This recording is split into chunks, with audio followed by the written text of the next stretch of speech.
Hesitation is your biggest adversary as a duelist player in Valorant.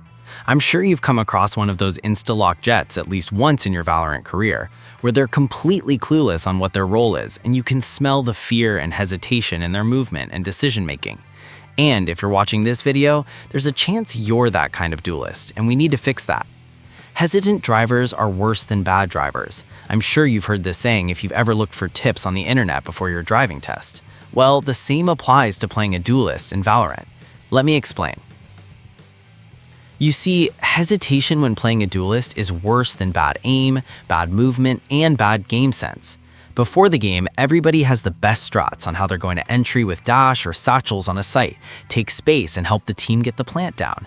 However, when the match actually starts, all these strats are somehow forgotten, and after losing pistol, your confidence begins to tumble, and you begin to have a million different thoughts in your head, pushing this hesitation to show in your game. Suddenly, you cloudburst in the wrong place, miss the second satchel right on top of a fade sitting with a Bucky, or just completely forget to take space and just bunch up in a corner with your pocket sage. You're not playing duelists like Asbos, Zekin, and all the best duelist players you envisioned in your head, and it all goes downhill from there. Lurking mid begins to seem like a much more viable approach, but your friendly Sky begins to flame you in all chat, saying how it's a complete JETT diff and that our JETT is useless. This video is not so much about tips and tricks on how to be a better duelist, but more so about exploring the psychological roadblocks keeping duelist players from playing to the best of their ability. Now, I know what you might say, but my Sova doesn't initiate, Fade doesn't use her haunt, Sky doesn't flash, yada yada yada. These are all valid reasons why you might be unable to play duelist to the best of your ability. After all, the job of a duelist is to throw off enemy crosshairs, draw all attention to themselves, and get traded by the team who will be entering right behind.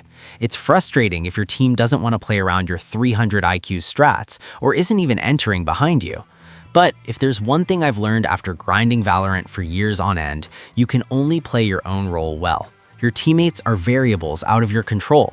Yes, baiting your teammates might begin to sound like a good idea if they're not setting you up for success, but you can't keep doing that forever. In higher ranks, what truly matters is how well you play your own role. You'll eventually find teammates who are willing to enter with you and set you up for success, but till then, only focus on playing your part as a duelist without fear and hesitation. Try to get as many entry frags as possible, peacock and draw attention to yourself, clear ratty corners, take space, and even if your teammates suck, you're getting reps in of a good entry and the duelist role won't seem that daunting after some time.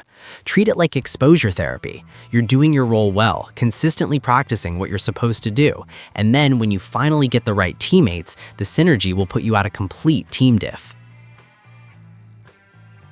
Till then, quit hesitating and use every match you play as an opportunity to get your reps in. Best of luck!